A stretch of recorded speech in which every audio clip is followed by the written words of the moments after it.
Hello, I'm Femi OK and you're in the stream. Today, how fair is free trade in Colombia? We look at why thousands of farmers say they're fed up with the country's trade policies.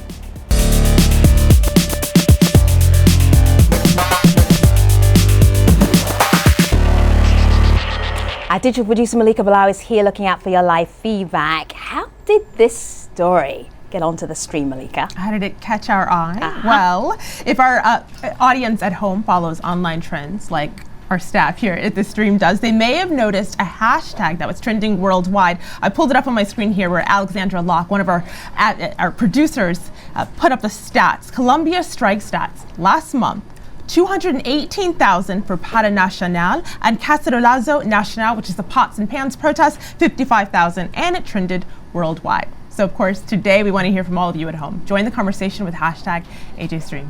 In Spanish and in English? Please, please. Seriously? Yes. We'll see what we can do. All right, we might need a little bit of help. I have just the man to help us out, Juan Carlos Hidalgo. Juan Carlos is a trade policy analyst for the Cato Institute. That's a think tank here in Washington, D.C. Juan Carlos, it's great to have you in the stream. Hello, how are you? Very well, thank you. We'll be hearing more from Juan Carlos in just a moment. Now, the Colombian farmer strike is all over Twitter, as Malika just told you. Here are some of the hashtags connected to the story.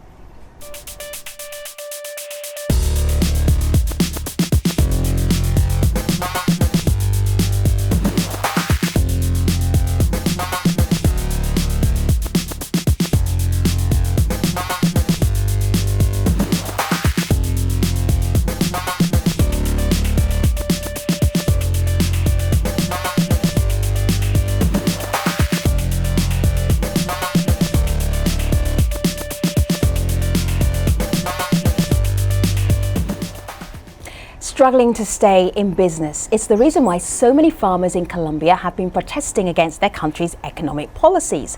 The Colombian economy has grown in recent years, but free trade agreements with foreign countries have opened their markets to cheaper imports. Critics say that's left many small-scale farmers unable to compete. For weeks, farmers blocked roads and pretty much shut down commerce. On Saturday, President Juan Manuel Santos got many of them to end their blockade. And in return, he's promised reform and more government assistance. So today, we want to examine the impact of free trade in Colombia. And to help us do that, we have Alberto Bejarano, who joins us on Skype from Bogota. He opposes free trade agreements and is a labor advisor to the Colombian Senate. And also on Skype in New York, Robert Valencia is a Colombian writer who covers Latin America for Global Voices Online. So Robert, Alberto, and Juan Carlos, it's great to have all of you in the stream. Looking forward to the conversation. Let me start with Alberto though. Alberto, on my computer, I have a picture of you from August the 23rd, where you're talking to some strikers. You're out there, you're in the middle of the strikes. I just want to get a sense of the atmosphere. Well, that's a picture of a strike in the Valle del Cauca region in Colombia, in a sugar plantation. That's where we're having a lot of difficulties in terms of labor rights and labor issues there. And all this has to do with international trade relationships, especially with the United States and European markets. So there's a definite impact on labor issues in this case in particular, related to free trade and to international markets and conditions. So, you give me the reason behind the strike, but what was the atmosphere like to have thousands of farmers blockading roads, stopping commerce in Colombia? That's a big deal, right? Yes, it's a big deal, and it's something we're seeing more often in Colombia for the last perhaps 2 or 3 years. And it's something that definitely has marked this year. It's not only 1 month. I think we're experiencing through more than 6 or 7 months of protests. And people are reacting in Colombia. People are reacting because free trade is not working for them. International markets are not working for them. And people are going bankrupt and they're going hungry. And that's what we're seeing. And perhaps the thing that we can regret about this is the unusual amount of violence that was linked to these protests and that has created big human rights issues as well. So we're very concerned, but it's a reaction, I think. It's a reaction all over the country in terms of what is happening within it in terms of free trade and in general economics growing. Well, Things are not working. Alberto, you set the stage for this. Some of our community members are focusing on the farmers at the heart of it all. Saif Malik says farmers, especially in poor countries, can only rely on their collective power to ensure their rights and conditions are upheld. And Jenny on Facebook says Colombia is an agricultural country where the farmers live in poverty because the government has forgot them. They feed us every day, but our farmers are living a tragedy right now. So, Robert, can you clearly explain to our audience what the farmers are asking for?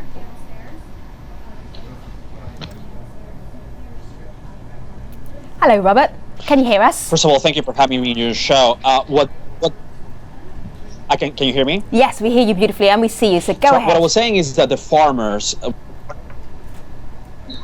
thank you. What I was saying is that what the farmers are asking the Santos administration is to have protect.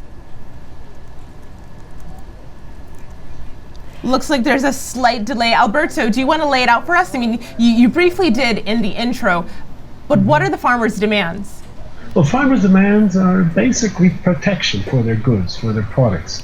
We are having grave problems, very serious problems in terms of access to markets, internal markets and external markets. And farmers in Colombia need legislation to protect, and that's exactly what free trade has put an end to. And I think that's the basic demand. And also we need promotion, we need support. We need policies, public policy that support production, that support poor farmers, that give them access to land, which is another big issue. In general, we have government policies turning their backs on farmers and looking for international markets and for other sources of these products, and that's what's creating these farmers to go on back and to practically go bankrupt. We are not producing in Colombia our food. We are not producing enough to support our demands, especially in terms of food, and that's a very serious problem. And that's what created this worldwide renowned mobilization and these protests. And these protests are not going to end because solutions are not here yet. Juan Carlos? Yeah, so this is interesting. Colombian farmers want access to international markets, which means that they believe in free trade, right? That is free trade. Exporting is free trade. And actually, we look at the stats, the agricultural stats of Colombia in the last 13 years, we see that Colombia has an agricultural surplus when it comes to exporting. It exports more agricultural products than it imports, which means that some sectors of the agricultural output of Colombia are doing extremely well. Now, there are some sectors that are doing bad, and we have to look at the reasons why they're doing bad. Is it because of free trade agreements? Well, these free trade agreements have been implemented only for over a year. The FTA with the United States went into effect in May 2012. Most of these provisions haven't even gone into effect yet. Most of the tariff elimination schedule is still is going to be phased out within the next 17 years. So we cannot blame free trade agreements for something that has been happening for a while in Colombia, which is the troubles of the Colombian farmers. Which sectors are doing really well? With sectors, well, we have some sectors that are competitive internationally when it comes to exports of fruits, when it comes to exports of coffee at some point. Now they're not doing that well because their costs have gone up. When it comes to export of flowers, etc., etc. Those are the rest sectors. Has been wiped out. The rest has been wiped out. Well, but is it because of free trade? Well, free trade enhances and reinforces structural problems. Do we have lower tariffs? Free trade does not help. The actual free trade agreements. Do we have lower tariffs on those products now than we had 2 years ago? Yeah, but I think that internal markets are fine, and that's okay. And I think that Colombian products can go to the internal markets as well, the international markets as well. But I think that the basic preoccupation of farmers and peasants in Colombia is their access to internal markets. That's where the problem, I think, is really happening. So how can we blame FTAs for that? Markets. How can we blame FTAs for that? We are consuming potatoes from Canada, and we're consuming potatoes from other countries. We're consuming basic commodities and basic crops like wheat, wheat and I forget right now something. Well, basic products that have been wiped out of Colombian production, which have to do with food for people. Do you know how much potatoes? You know how much potatoes Colombia imports from the United States? Well, I wouldn't really know that, as a matter of fact. Only $7 million worth of potatoes. Panama, which is 1/13 of the population of Colombia, imports more potatoes from the United States than Colombia. So then again, if we look at the data, if we left the rhetoric out, if we look at the data, we see that the FTA has only been in place for only 1 year. Most of the tariffs are still in place. The amount of imports from the United States is pretty small. I cannot be responsible for the troubles of Colombian farmers. Robert, I know you've been trying to jump in. Go ahead. Yeah. I just wanted to point out, just to blame FTA would not be fair either, speaking of fair. There are also local policies in Colombia that have widened the poverty gap between the farmers and the general population. There was one policy back in the Álvaro Uribe administration called Agro Ingreso Seguro, which was supposed actually to provide subsidies to small farmers. But when in reality what occurred was that the wealthy landowners took a lot of advantage of these programs, who, by the way, was not under oversight from the Álvaro Uribe administration. And the result is not only that the level playing field did not take place, but we have the former Minister of Agriculture. His name is Andrés Felipe Arias, who is now under custody. So there are also local policies within Colombia that are not providing important incentives to agriculture. But also, as the FTA comes into full swing, it's really important for not just the Santos administration, but for ensuing administrations to guarantee subsidies to small producers, which is basically what Obama has been encouraging too. President Obama in the United States encouraged business who produce employment within the United States and do not outsource any kind of agricultural products, outside of the United States. So I think that it has to be a combination, and I think that would be a great way to balance the current inequalities that occur in the countryside of Colombia. Right, gentlemen, I'm going to literally ask you just to hold that thought. Remember where you are, Malika. Well, we've talked about the free trade agreement. We also mentioned the U.S. There's a Facebook comment here from Scott who says, would you rather have Colombian farmers pay to export their products to the U.S.?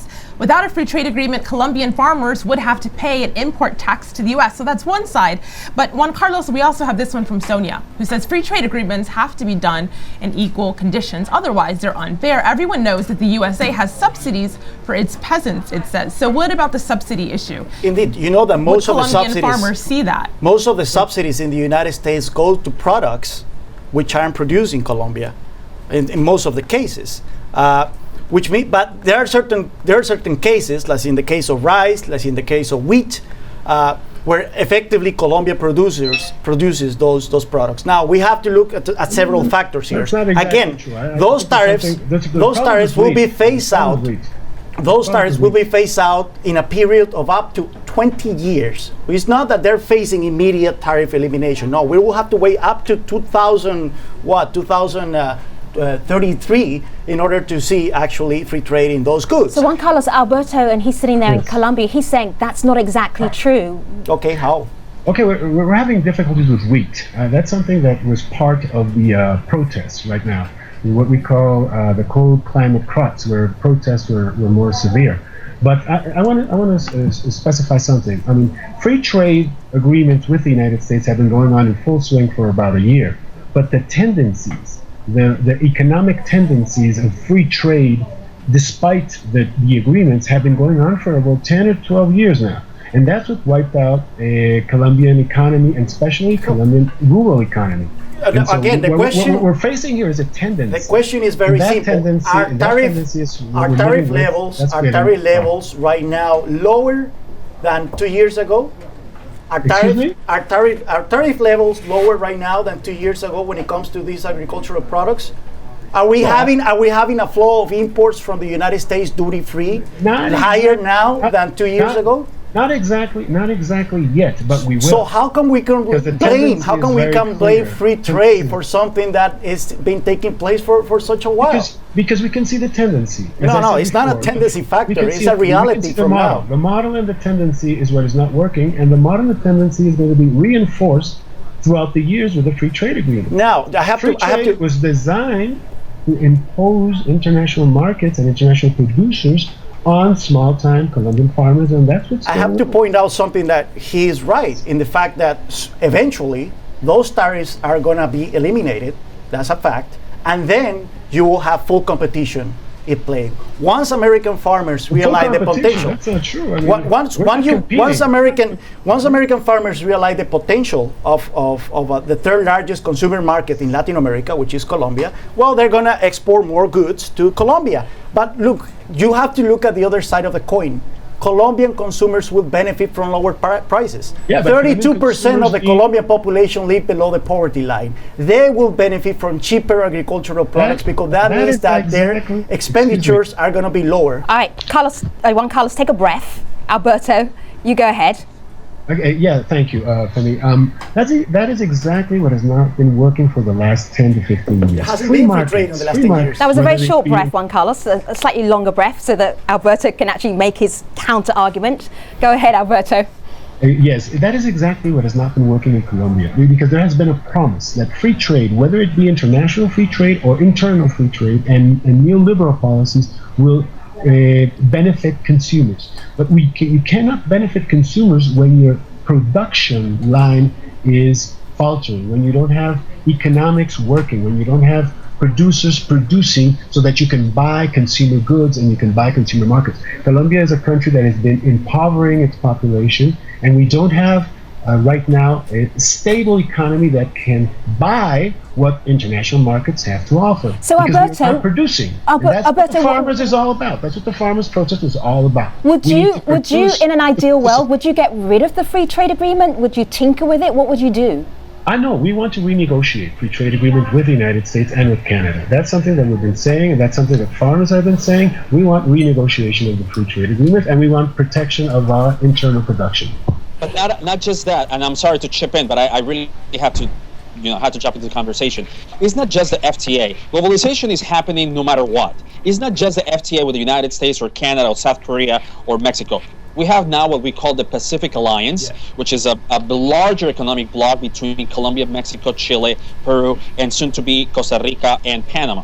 So competition is going to have actually take place, which is good because that improves the competitiveness of Colombia. Colombia right now is the 7th most competitive country in Latin America, being surpassed by Costa Rica, Panama, and other smaller countries like Uruguay. I think we have to see this from the larger perspective, not just the economic. We've been discussing the economy part of it, but there's also one important thing going on right now in Colombia, which is the peace agreement with the FARC.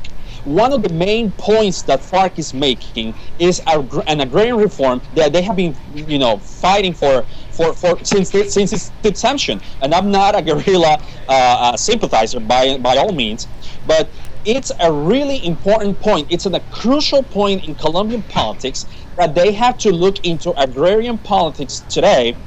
And once everyone comes into an agreement, not just providing subsidies to farmers who could be potentially affected by the incoming of products from overseas, but once these solutions come into place, Colombia will actually, is on the threshold of peace that has been long overdue in the last 50 years. Okay. It's really important. Let me just squeeze a community voice in here before we hurtle towards the end of the main show. To be continued, obviously. Well, Robert mentioned something interesting. You mentioned FARC, which is the Revolutionary Armed Forces of Colombia. We got a couple of comments of that from our community. Proceeda says Colombia, with a 50-year-old conflict referencing FARC and a very repressive government, she says, is not known for this kind of mobilization. Farmers are desperate because their livelihood is really being destroyed. And we have another video comment on that same topic. Alberto, I'd like you to have a listen to this. I think what's happening is, opposition is building in Colombia. And historically, when this has happened, it has tended to be accompanied by a wave of political repression and violence at the hands of the state and paramilitary actors. So, Alberto, both of those comments loosely referenced FARC. Is something that we're seeing today unprecedented? The fact that these protests are allowed to happen? I think we're seeing a reaction, definitely in Colombia, and a reaction by the population, by urban and rural populations, and that's definite. That's something that we're starting to get used to. Secondly, I think that the free trade agreements are not the idea that the peace negotiations reforms are leading to. I think that peace negotiations are calling for a second look at globalization and free trade agreements. That's not something that's on the peace agenda exactly. Quite the contrary. I think that that's creating a lot more problems for a peaceful transition in Colombia. And thirdly, I would tend to agree with what I just listened to. The levels of repression and violence in Colombia are still very high, and that's something that we saw in the protest movements just this month. FARC are proposing 10 points. The FARC, the guerrillas, are proposing 10 points on the agrarian reform. Yes, you're absolutely right. One of the 10 points is to review the free trade agreement, but there's way more than that. It's also the assurance of mining, because there's a lot of mining companies coming into Colombia to explore ore or gold or anything like this. So it's just one of the points. Okay. But what I'm saying is we have to look at the broader perspective. So it's just one of the points, but there are 10 access to land. So Alberto, let me ask you something, and Robert and Juan Carlos as well. Alberto, you have more to say, right? No, I agree Okay, with Robert you. has more to say, and Juan Carlos also has more to say. I took my breath already. Yes, thank you. This means that we are definitely going to have a really interesting post show at stream.aljazeera.com. Gentlemen, to be continued, I promise you. But before we do that, Malik has a look at some of the other stories the stream is following.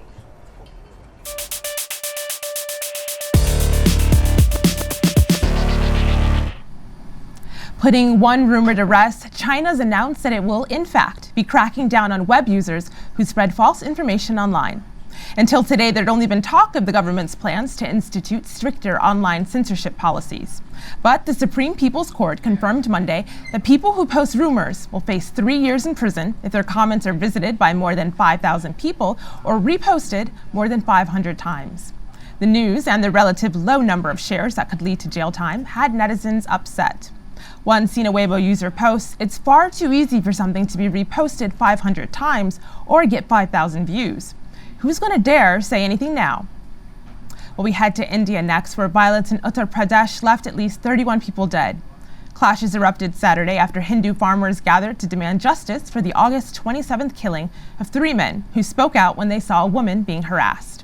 Some at the meeting allegedly called for Muslims to be killed, and the farmers were reportedly attacked after the meeting. Using hashtag #UPRiots, many online debated how the violence spread as fast as it did, with some pointing the finger at mainstream media for exacerbating tensions. Others argued social media played a bigger role. V tweets, "One has to agree the deep impact hate videos that go viral have to escalate tensions."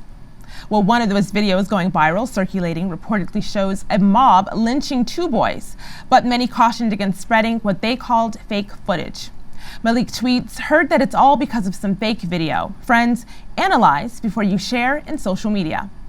There's more on this at stream.aljazeera.com/stories. Femi? I'm just looking at Juan Carlos, checking his tweets. How are they doing? I'm actually on your Twitter Good. feed right now. How much do you tweet, Juan Carlos? Frequently. Yes. I would say like 60% in Spanish and 40% in English. Very good. I actually had to So- translate from Spanish into English so I could keep up with you. 9,614 followers. So I checked that up at the end of the post show to see if anybody adds another follow on to you as well. Thank you so much. We will be back talking about free trade in Colombia and the free trade agreement between the US and Colombia, and whether it's actually hurting or actually helping the country. Meanwhile, what's on the next show? Well, Malaysian politician Nurul Izzah Ibrahim will be in the stream. Join us on Tuesday to see why some are predicting that she will become Malaysia's first female prime minister. Stay with us. The post show is next at stream.aljazeera.com. See you online. Thanks for watching.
Hello again, this is the Stream's online post show. We've been discussing the free trade debate in Colombia as well as getting an update on the ongoing farmers' strike there.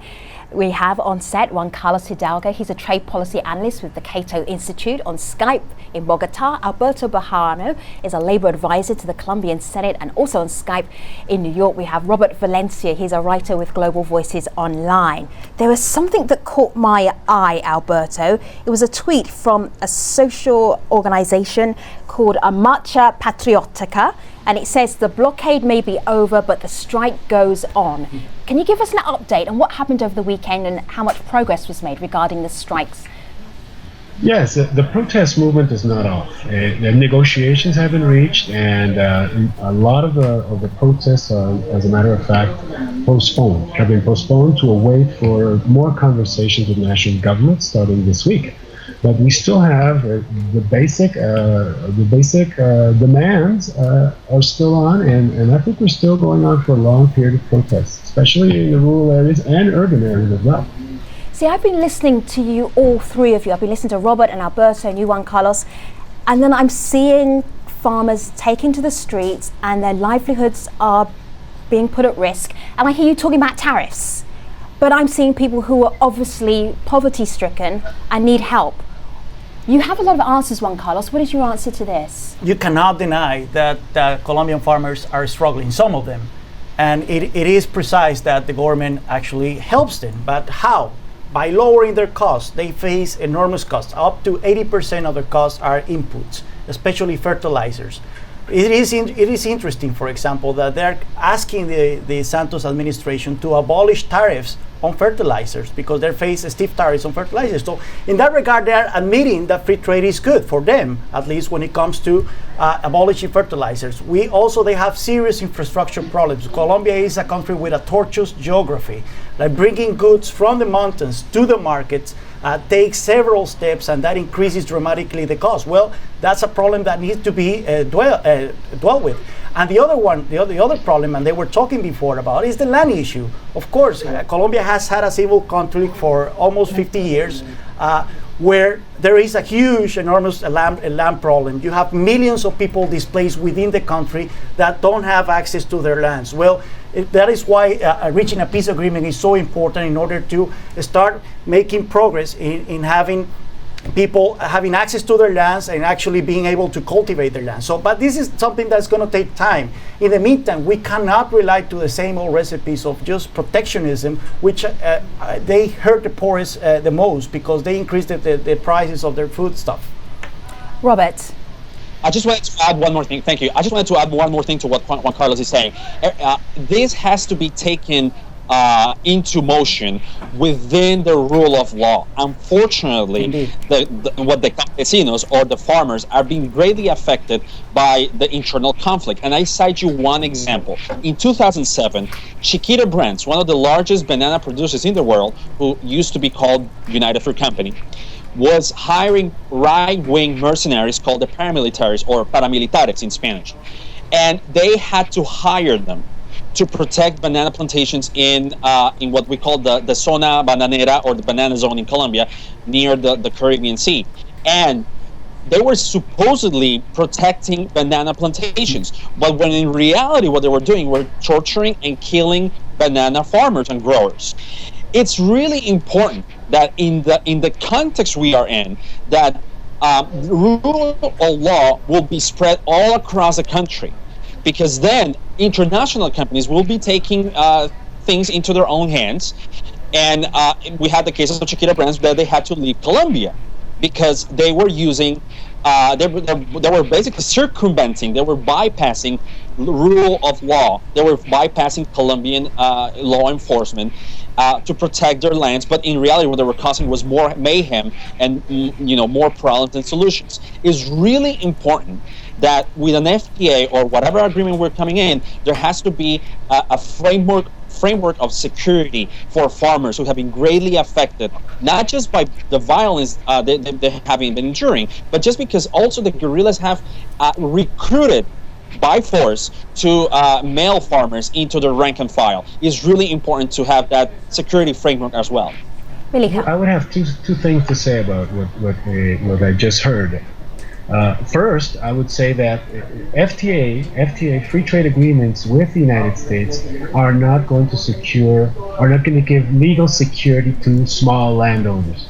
They're going to get, what we're seeing here, the tendency is very clear in Colombia. What we're seeing here is big transnationals investing enormous sums of money legally or illegally in terms of securing and reinforcing the structure of land property in Colombia, which is, of course, designed and enforced for big landowners. So that is something that free trade agreement is not going to work. Not going to work for small landowners, and not going to work for small farmers, and not going to work for workers. It's going to work for big business and big corporations and big transnationals. That's what we're seeing. Not only with Chiquita, but we're also seeing it, for example, with Drummond, which is an American company, a United States coal company, which is exploiting workers and exploiting territory and resources to export coal to the United States and to Canada and to Europe through free trade agreements. That's it, and that's also the case in oil, with oil transnationals in Colombia devastating the country to export oil to international markets. That's what we're seeing. We're not going to see free trade agreements protecting small landowners. And secondly, the armed conflict in Colombia is not the cause of problems in terms of land access. It's I would say it's basically a consequence of the way that land and rural areas have been developing throughout the last maybe 100 years. Gentlemen, let me bring in the community. Malika. A lot of them are asking about the government's role in all of this and what role they will have to play. There's a video comment here, like all of our guests today, to have a listen. Hi, I'm Juan Sebastian Lopez from the National Student Board. We want to express our support to the agriculture strike in the whole country. The students are right now in the streets, and this week we have many demonstrations in the whole country against free trade agreement, against the big crisis which is in right now the education in Colombia, and we expect that the government stop the sign of the free trade agreements and take in account the points of view of the whole society. Well, on that theme of the government, we also got a tweet from Peter who says, people brought the government and the government must work to improve the living standard of the people. So Alberto, I want to go back to you with that one. What is the government going to do? Well, government is supporting big business. That's what government is doing in Colombia and internationally. Presidente Santos' administration is big business. It's big corporations. It's big oil companies. It's big coal mining companies. It's gold. It's enhancing the transformation of Colombia into a raw materials producer, which is not adding, is not producing manufactured goods, is not developing economies, is not protecting small landowners. That's what President Santos is doing, and he is working on a peace negotiation, which will finally have to deal with the fact that the economic model is not a model that takes into consideration the needs of the people of Colombia. That's the way we're seeing it right here. That's the way we see it here. There's a cartoon that I want to show our audience watching, and it's a cartoon that's on my laptop here, and it's been going around Colombia. And on the left-hand side, or the right-hand side, my left, your right, you can work it out, paro qua paro. So it's the president saying, strike what strike, and then we have the farmer on the other side going, presidente qua presidente, which is president what president. Robert, what do you make of the way that the president in Colombia has been dealing with the strike? Well, President Santos has been dealing with a lot of issues lately. I mean, it's not just the FTA, it's not just the strike. There are a couple of going back to the political framework within this, is that, first of all, President Santos will be announcing sooner or later whether he's going to be reelected next year. This is political season right now. Colombia will go to polls next year to elect a new president, whether he's going to be reelected or whether Francisco Santos, who is basically Álvaro Uribe's wingman, will be reelected. So there's a lot of things at stake. Not just the paro. I mean, he was trying to turn a blind eye, but he's dealing with a lot of things. Another point that I wanted to add that is kind of derailing from what the conversation we're having is the fact that Colombian pride is at stake as well. We had the recent court when the International Criminal Court gave Nicaragua more maritime territories to Nicaragua after a litigation that basically Colombia has partially lost in November. So there's a lot of political strife. There's a lot of political brinkmanship, and Santos is to basically solve he's trying to help himself. Okay. From all the things that are happening in Colombia right now. All right, Robert, I'm just wrapping up with everybody, so I want you to do this for me in 2 sentences because I'm going to ask all of our guests to do this. Have you heard anything in the last 40 minutes that has made you change your mind about the free trade agreement between the US and Colombia? My position is that globalization is taking place. There's a lot of integration, as Juan Carlos have pointed out. It's inevitable. Now with the Pacific Alliance, not only Colombia is entering competition within his Latin American neighbors, but also with Asian, with China, and other bigger markets. What is really important in this case is that all these new economic trends is really important to ensure and to strengthen local laws in Colombia, be it intellectual property, be it agrarian reforms. They have to strengthen their own rule of law and the Constitution and all the laws that will eventually take All right, Juan Carlos, place after the sign. have you heard anything in this 40-minute conversation that made you just change your position? You came in with a very distinct position. How are you leaving? I'm leaving the same. We have an admission that there isn't free trade now. The free trade is going to take place eventually, but the FTAs have been in place indeed, but they haven't lowered tariffs, and the amount of imports from the United States is very small. We cannot blame those FTAs for the troubles of Colombian farmers. Alberto, you've been listening to a lot of conversation outside of Colombia about what's happening inside Colombia. Has it changed your opinion at all? Well, sometimes when I listen to President Obama speaking for the United States people, I say that's exactly what we need here too. We need to protect our internal market. We need to protect our jobs. We need to protect our economy. But that's not working for Colombia in terms of free trade agreements. That's exactly what we want. We want an economy. We want jobs. We want production, and we need to develop in a fair economic arrangement. That's what we're not getting. And I think Colombia is not exactly going into a peaceful transition if these policies and tendencies continue. Alberto, Robert, Juan Carlos, we really enjoyed your conversation and your company. Final words, the community. Oh, Femi, to answer your question, I don't know if we changed any minds, but there is a tweet here that sums up both sides. Nicholas says, benefits to free trade are spread across many. The costs are placed upon a few. Of course, you can keep them coming, your questions and your comments. The conversation always continues online. And on Tuesday's show, Malaysian politician Nurul Izzah Ibrahim will be in the stream. Join us then to see why some are predicting that she will become Malaysia's first female Prime Minister. But until then, we will be online at stream.aljazeera.com. Thanks for watching. Take care.